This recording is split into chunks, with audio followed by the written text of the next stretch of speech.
Hello students, आज मैं lecture number 5 halo alkane और हेलो एरीन्स का लेकर के आ गया हूँ। हम लोग बात कर रहे थे लास्ट लेक्चर पे, लेक्चर नंबर 4 में हमने बात किया था method of preparation from alcohol. ठीक है, एल्किल हैलाइड को मेथड किस तरह से बना सकते हैं वो सारी चीज़ें हम लोगों ने डिस्कस किया था।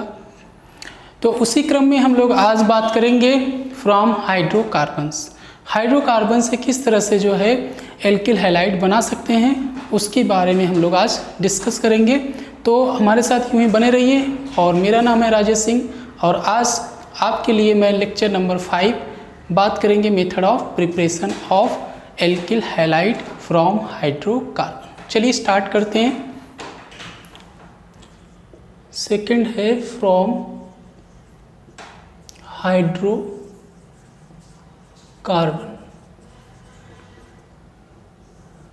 हाइड्रोकार्बन से कैसे बनाया जाए? तो फर्स्ट होता है इसमें halogenation. Halogenation of alkane. Alkane के हैलोजिनेशन से हम लोग बना सकते हैं। ये भी अच्छा मेथड होता है बनाने का। इसमें हम लोग करते क्या हैं, जैसे क्लोरीनेशन या ब्रोमिनेशन, दो तरह की चीज़ें होती हैं। सब आपको पता है कि फ्लोरीन, फिर Cl2, फिर Br2 और फिर I2।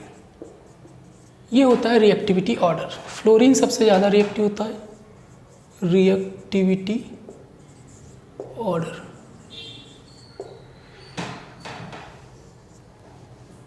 तो इधर से इधर चलते हैं तो रिएक्टिविटी कम होती जाती है। तो फ्लोरीन का फ्लोरीनेशन हम लोग नहीं पढ़ते हैं, बहुत ज़्यादा रिएक्टिव होता है। आयोडीन जो होता है बहुत कम रिएक्टिव होता है, इस वजह से इसका भी नहीं हम लोग हैलोजिनेशन पढ़ते हैं। सिर्फ क्लोरीनेशन और ब्रोमिनेशन ही पढ़ा जाता है। उसमें भी क्लोरीनेशन जो होता है स्टूडेंट्स, क्लोरीनेशन की बात करें, देखो Cl2 जो होता है वो मोर रिएक्टिव होता है देन Br2। और by the concept of reactivity and selectivity we know that Br2 is more selective than Cl2। That means हम लोग ये चीज़ कह सकते हैं कि जो रिएक्टिव ज़्यादा होगा वो सेलेक्टिव कम होगा, और जो सेलेक्टिव ज़्यादा होगा वो रिएक्टिव कम होगा। तो एक लाइन में हम लोग ये बोल सकते हैं कि reactivity is inversely proportional to selectivity.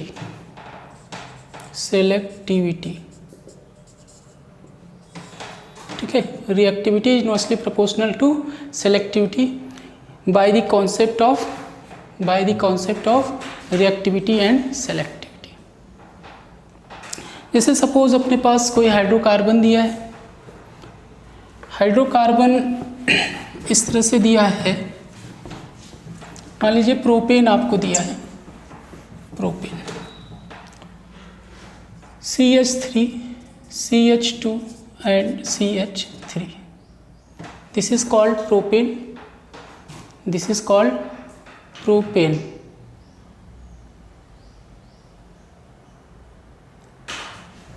Okay students, propane की अगर हम बात करें CH3, CH2, CH3 की, अब इसमें क्या करें, इसका Cl2H की प्रेजेंस में या UV लाइट लिखा रहेगा, UV लाइट की प्रेजेंस में इसकी रिएक्शन कराते हैं। तो ये 1 डिग्री कार्बन है, ये भी 1 डिग्री कार्बन है, ये 2 डिग्री कार्बन है। तो नंबर ऑफ प्रोडक्ट्स डिपेंड करता है कि कितने टाइप के उसमें कार्बन होते हैं। और हाइड्रोजन रिप्लेस करके आपको क्या लगाना होता है, Cl।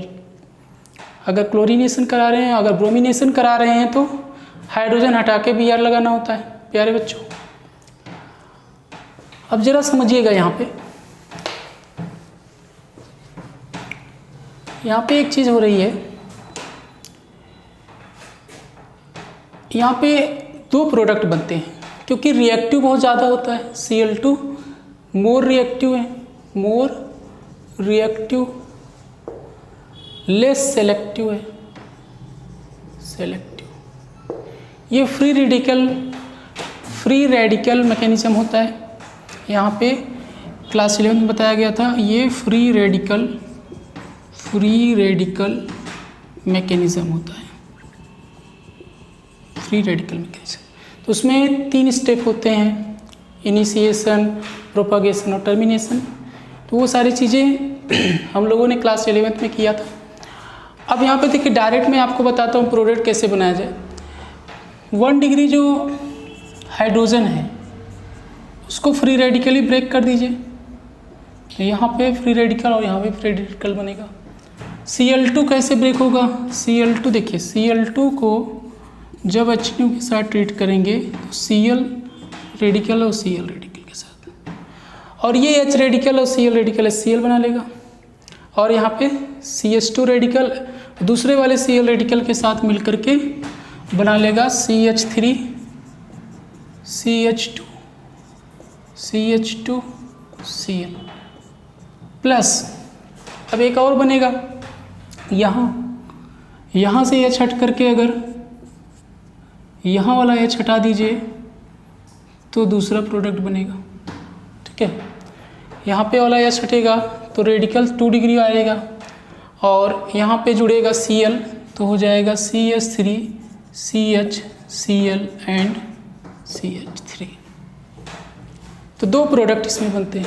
बट ब्रोमिनेशन अगर इसी सेम का कराएं Br2HNO के प्रेजेंस में तो हमको क्या मिलता है? CH3 CH Br and CH3।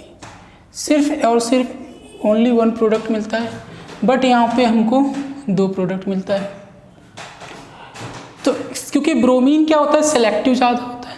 Bromine selective ज़्यादा होता है, रिएक्टिव कम होता है। तो ये हाइड्रोजन हटा के हर जगह से पहले चेक कर लीजिए कि कहाँ ज़्यादा फ्री रेडिकल स्टेबल बनता है। और ये चीज़ आपको पता होगा कि 3 degree free radical is more stable than 2 degree free radical and 1 degree free radical and methyl free radical सबसे लीस्ट स्टेबल होता है। सबसे लीस्ट स्टेबल कौन होता है? मिथाइल फ्री रेडिकल, ये होता है। अब यहाँ पे जरा चेक करिएगा, तो यहाँ पे सिंगल एक प्रोडक्ट बनेगा। यहाँ पे सबसे ज़्यादा स्टेबल ये वाला बन रहा है, ये प्राइमरी फ्री रेडिकल बनेगा 1 डिग्री, और ये 2 डिग्री फ्री रेडिकल बनेगा। तो 2 डिग्री जो होता है मोर स्टेबल होता है देन 1 डिग्री। तो यहाँ पे सिंगल प्रोडक्ट आता है। अब एक क्वेश्चन देते हैं, बताइए उसमें how many products will be possible. NCERT का ही क्वेश्चन है।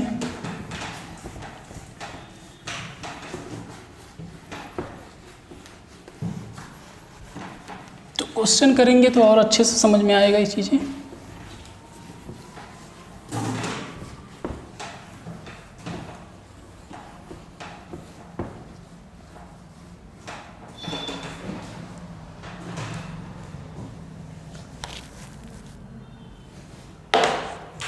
जरा चेक करिएगा,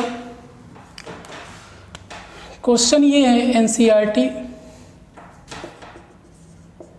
प्रॉब्लम।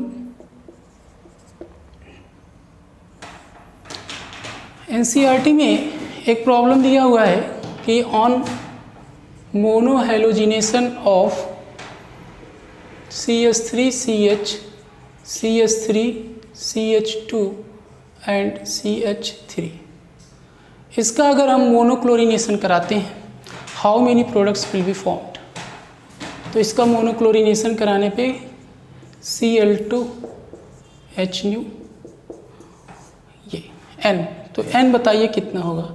और इसी टाइप का क्वेश्चन JEE में भी आ चुका है। अब बताइए इसमें कितने प्रोडक्ट बनेंगे। देखिए हर जगह से H हटाइए और Cl लगा के देखिए। यहाँ पे हटाएंगे तो CH2 यहाँ वाला और यहाँ वाला सेम आएगा। नाम लिख करके चेक कर लीजिएगा।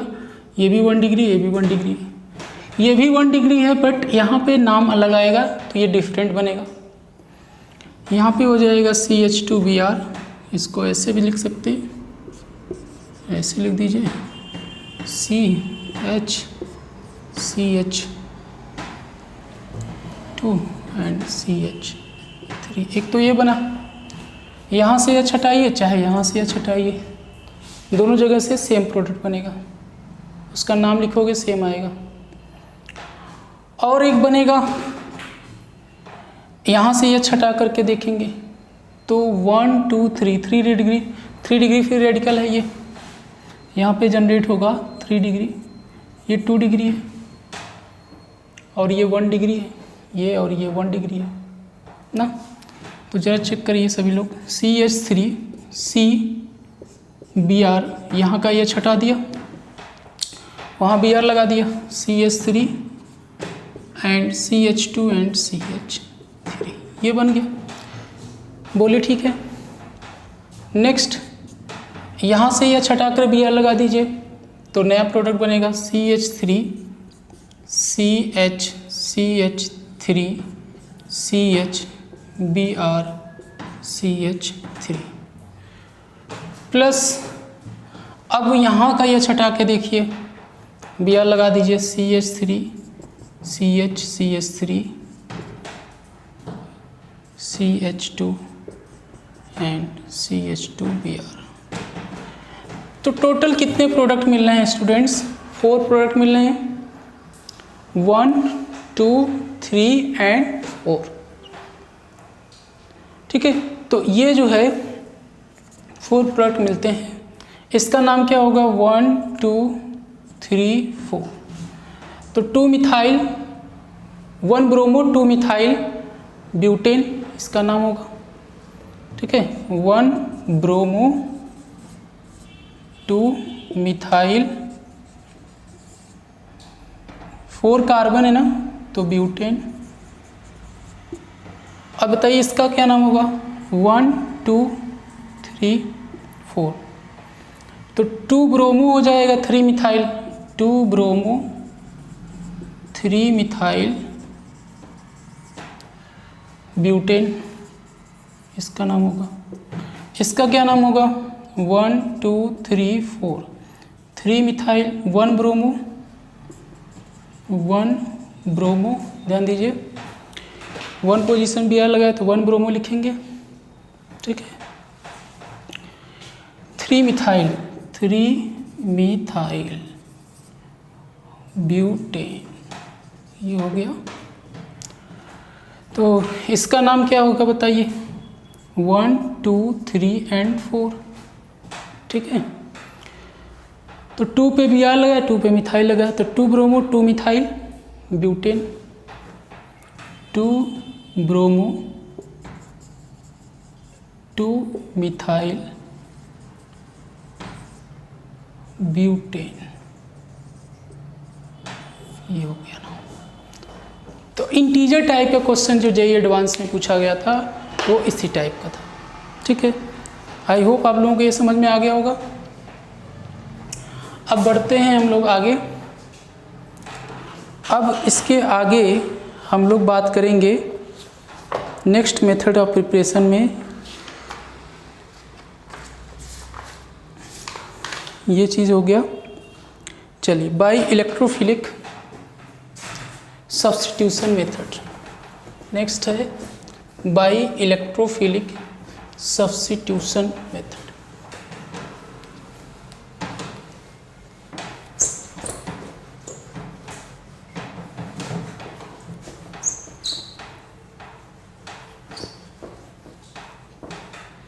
नेक्स्ट मेथड है बाय इलेक्ट्रोफिलिक, बी के कर लीजिए, by electrophilic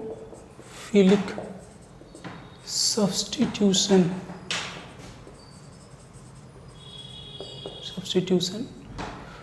reaction. Electrophilic substitution reaction के थ्रू हम लोग समझेंगे।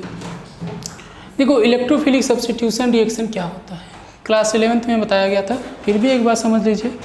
जब कोई इलेक्ट्रोफाइल दूसरे इलेक्ट्रोफाइल के द्वारा रिप्लेस हो जाए तो उसको बोलते हैं substitution, electrophilic substitution reaction.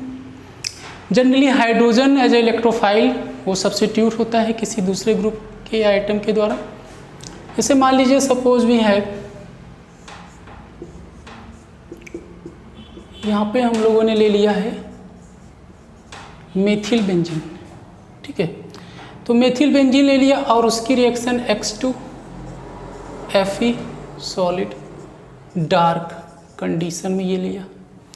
Dark condition इसलिए लेते हैं क्योंकि X2 जो होता है रिएक्टिव ज़्यादा होता है, ठीक है।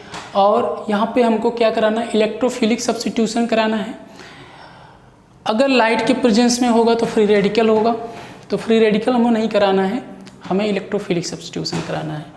तो Fe डार्क के केस में जो X2 होता है स्टूडेंट, वो ब्रेक होता है X plus plus X minus, इस तरह से ब्रेक होता है, ठीक है। इस तरह से ब्रेक होगा। तो यहाँ पे X प्लस क्या है, इलेक्ट्रोफाइल। अब यहाँ का H और यहाँ का H, ये जो CH3 ग्रुप होता है रिंग एक्टिवेटिंग ग्रुप होता है। ये क्या होता है, रिंग एक्टिवेटिंग ग्रुप। और इलेक्ट्रॉन डोनेटिंग ग्रुप होता है EDG, इलेक्ट्रॉन डोनेटिंग। और जितने इलेक्ट्रॉन डोनेटिंग होते हैं आर्थो पैरा डायरेक्टिंग ग्रुप होते हैं। तो आर्थो और पैरा पोजीशन पे X लग जाएगा, H हट करके ये एक बार आर्थो, ये होता है आर्थो पोजीशन, ये आर्थो पोजीशन होता है, ये मेटा पोजीशन और ये पैरा पोजीशन होता है।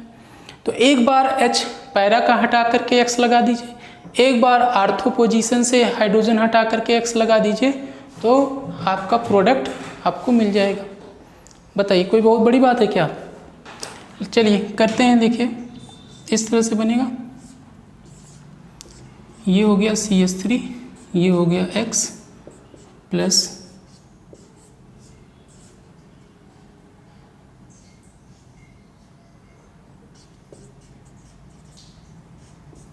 ये। तो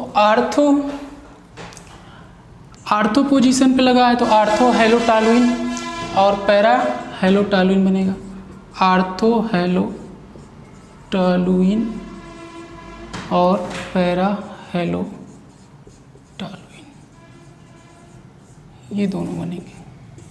आर्थो हेलोटालुइन और पैरा हेलोटालुइन ये बनेगा, जिसमें पैरा वाला सिमेट्रिकल नेचर होता है ना, इसका बॉइलिंग पॉइंट मेल्टिंग पॉइंट इससे ज़्यादा होता है हेलो वाले से, मतलब लार्ज डिफरेंस होता है, तो इनको सेपरेट करना आसान होता है, इजीली सेपरेट कर सकते हैं।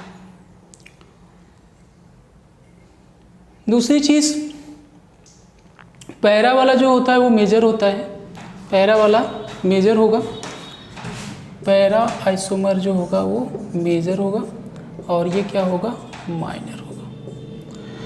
इसके पीछे लॉजिक भी है भाई, CH3 ग्रुप की तरफ जब ये अप्रोच करेगा, X प्लस अप्रोच करेगा, तो यहाँ पे जब जाएगा तो इससे कुछ स्टेरिक हिंडेंस उसको मिलेगा, बट यहाँ पे उसको कोई स्टेरिक हिंडेंस नहीं मिलता।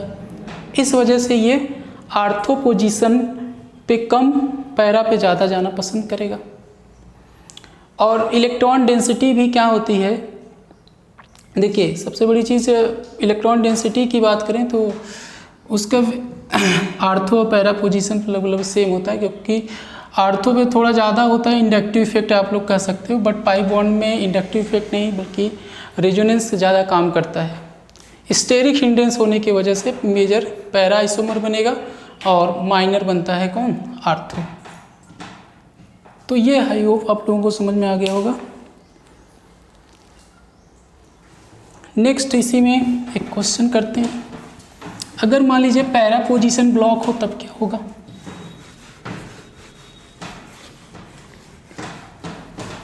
पैरा पोजीशन अगर मान लीजिए कोई ग्रुप लगा हो, ऐसा भी हो सकता है, जैसे मान लीजिए आपको दे दिया जाए ये ऐसे, यहाँ पे CH3 और यहाँ पे NO2 ग्रुप लगा दें, तो NO2 ग्रुप लगा है, पैरा पोजीशन ब्लॉक है। अब इसकी रिएक्शन X2Fe डार्क कंडीशन में ये हो रहा है रिएक्शन, ठीक है।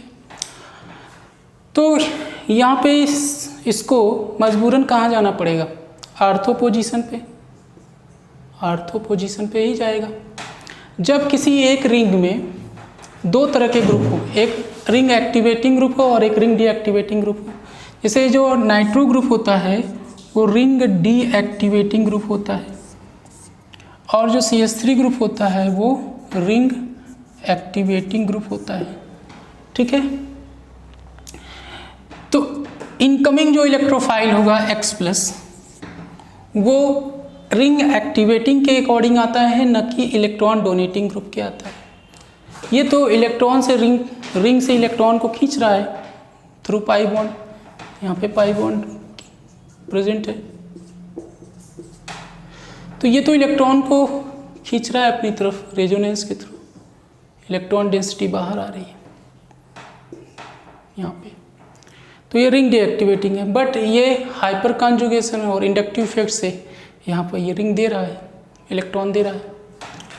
अब X+ इसके आर्थो पोजीशन पे आएगा तो ये बन जाएगा this much CH3 and X, this is NO2 group.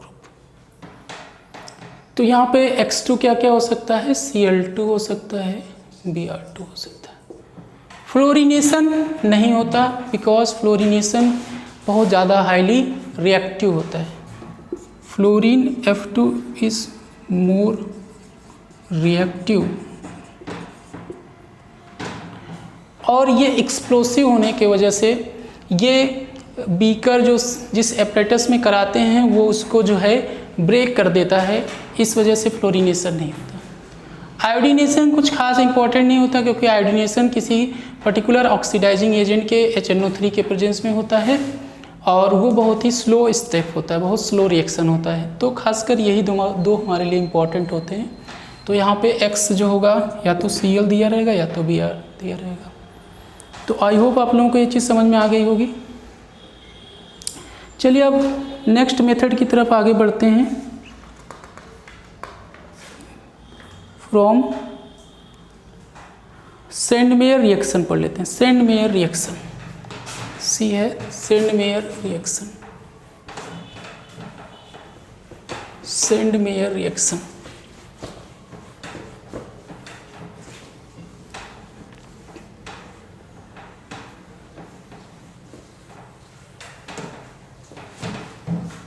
Sandmeyer reaction next है सेंडमेयर रिएक्शन। ये बहुत इम्पॉर्टेंट होता है, बोर्ड के लिए खासकर इम्पॉर्टेंट है।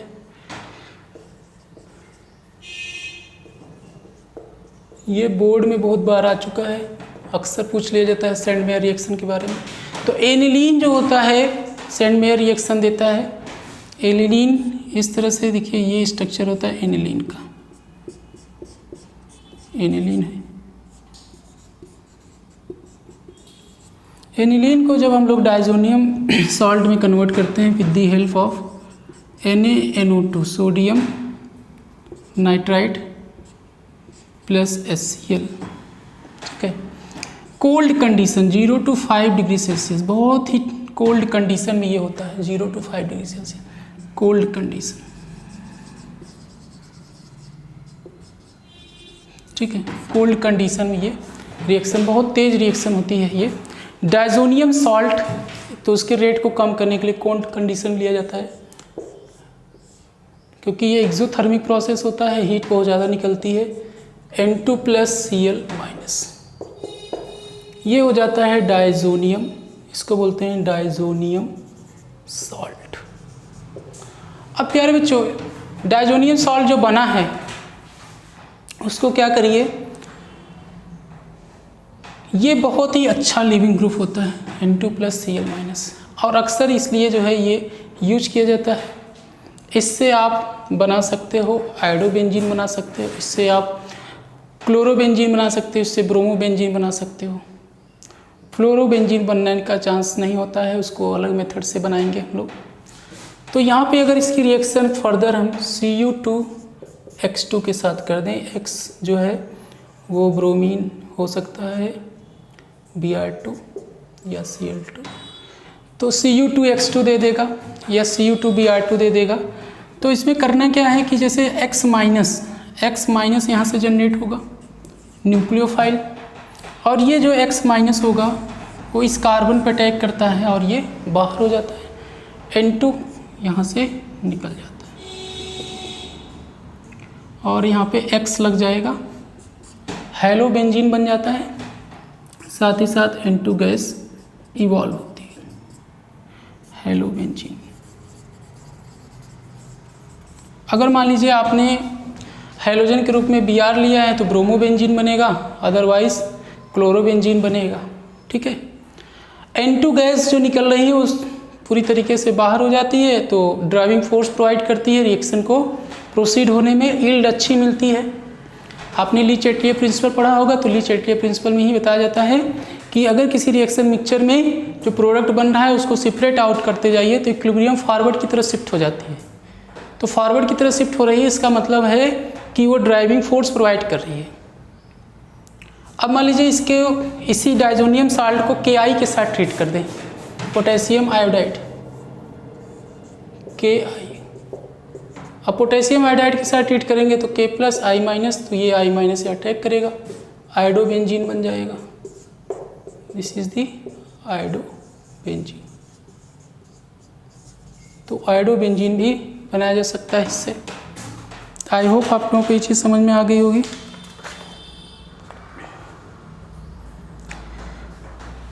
ठीक है, साथ ही साथ N2 गैस भी बनेगी। अब फ्रॉम एल्कीन, एल्कीन से कैसे बनाया जाए, डी है फ्रॉम एल्कीन। इस पर हम लोग पहले पढ़ लेते हैं, फिर प्रॉब्लम भी करेंगे, ढेर सारे प्रॉब्लम आएंगे। डी है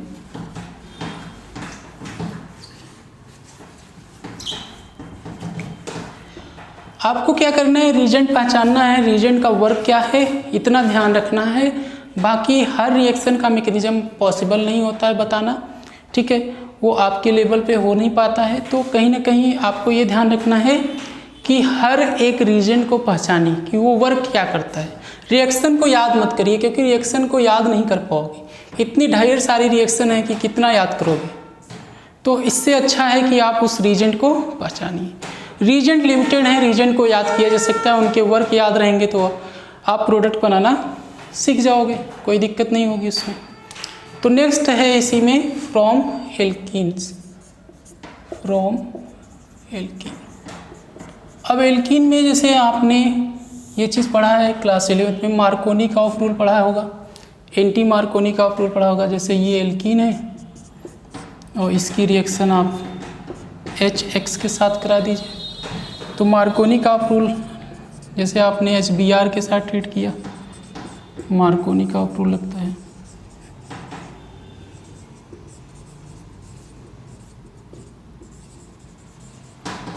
ठीक है, तो इस बॉन्ड को ब्रेक करो H प्लस X माइनस, यहाँ पे पाई इलेक्ट्रॉन डेंसिटी होती है, ये देखिए पाई इलेक्ट्रॉन डेंसिटी, ये निगेटिवली चार्ज होता है।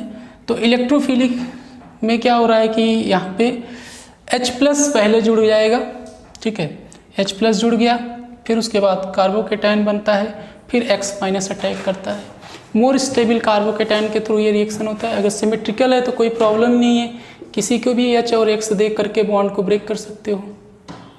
तो इधर माइनस आ रहा है, इधर प्लस आ रहा है, तो ये बन जाएगा CHCX, ठीक है, ये चीज़ हो जाता है। तो आई होप आप लोगों को ये चीज़ समझ में आ गई होगी। इसे मान लीजिए दे दिया जाए CH2 डबल बॉन्ड CH2 और फिर उसकी रिएक्शन करा दिया जाए HCl के साथ, तो कहीं भी H दे दीजिए, कहीं भी Cl दे दीजिए, सिमेट्रिकल है। तो ये बन जाएगा CH3 CH2 एंड Cl। और अगर मान लीजिए दे दिया जाए CH3 CH double bond CH2, तो प्लस HBr दे दिया जाए, तो मार्कोनी का ऑफ रूल क्या कहता है, यही कहता है निगेटिव पार्ट उस साइड में अटैच होगा, उस कार्बन पे अटैच होगा जहाँ पे हाइड्रोजन कम होंगे।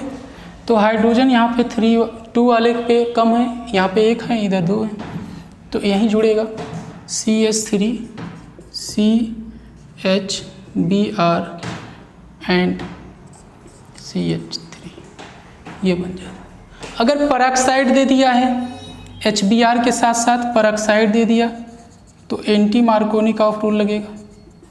इसका जस्ट उल्टा कि नेगेटिव पार्ट वहाँ जुड़ेगा जहाँ हाइड्रोजन ज़्यादा होंगे, तो यहाँ जुड़ेगा। ये हो गया CH3 CH और CH2Br, ये बन जाता है एंटी मार्कोनिकॉफ रूल के अकॉर्डिंग, और ये मार्कोनिकॉफ रूल के अकॉर्डिंग बनेगा। ठीक है, तो आई होप आप लोगों की ये चीज़ समझ में आ गई होगी।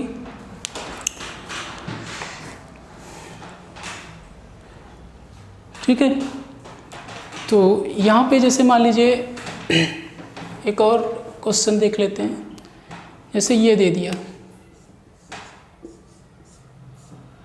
और डबल बॉन्ड Ki के साथ ट्रीट कर दिया, तो कुछ नहीं, इस बॉन्ड को रोटेट करिए जहाँ स्टेबल कार्बोकेटायन बने, यहाँ से इस तरह से घुमाइए ताकि ये 1 2 3 डिग्री कार्बोकेटायन बन सके। अगर इस तरह से इधर घुमाएंगे तो 2 डिग्री बनेगा और 3 डिग्री ज़्यादा स्टेबल होता है, तो इसको भी K+I- में ब्रेक कर दीजिए तो I- यहाँ अटैच हो जाएगा।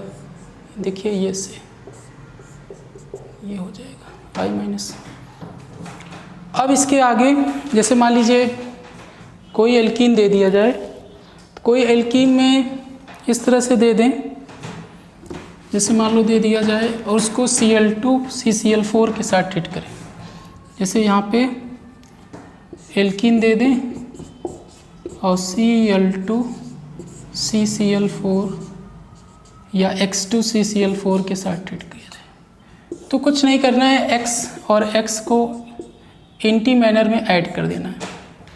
एडिशन होगा एक क्रॉस डबल बॉन्ड एक क्रॉस होगा, तो यहाँ पे X और यहाँ पे X जोड़ना है, ये हो जाएगा X और यहाँ पे ये X, तो एंटी एडिशन ऑफ X2। जैसे सपोज डेट आपको ये दिया, क्वेश्चन दे दिया ये ऐसे ऐसे ऐसे और X2 के साथ ट्रीट कर दिया CCl4 प्रेजेंस में, तो ये हो जाएगा ये, तो यहाँ पे भी Cl लगेगा, यहाँ भी X लगेगा, यहाँ भी X लगेगा, बट इनकी स्टीरियो केमिस्ट्री क्या होगी, डिफरेंट। एक एबव होगा तो दूसरा वाला बिलो होगा। ठीक है, तो दूसरा वाला क्या हो गया, बिलो हो गया। एंटी एडिशन होता है, तो एक को एबव रखना है तो दूसरे को बिलो रखना है, अक्रॉस दी डबल बॉन्ड। तो आई होप आप लोगों को कितना समझ में आ गया होगा। मिलते हैं नेक्स्ट लेक्चर पे कुछ और भी क्वेश्चन और प्रॉब्लम के साथ। चलिए आज के लिए इतना ही रखते हैं, और भी डिस्कस करना है मेथड्स को, और उसके बाद हम लोग आगे इसके आगे नेक्स्ट टर्न पे डिस्कस करेंगे। ठीक है, तो आई होप आप लोगों को कोई दिक्कत तो नहीं है, समझ में आ गया है।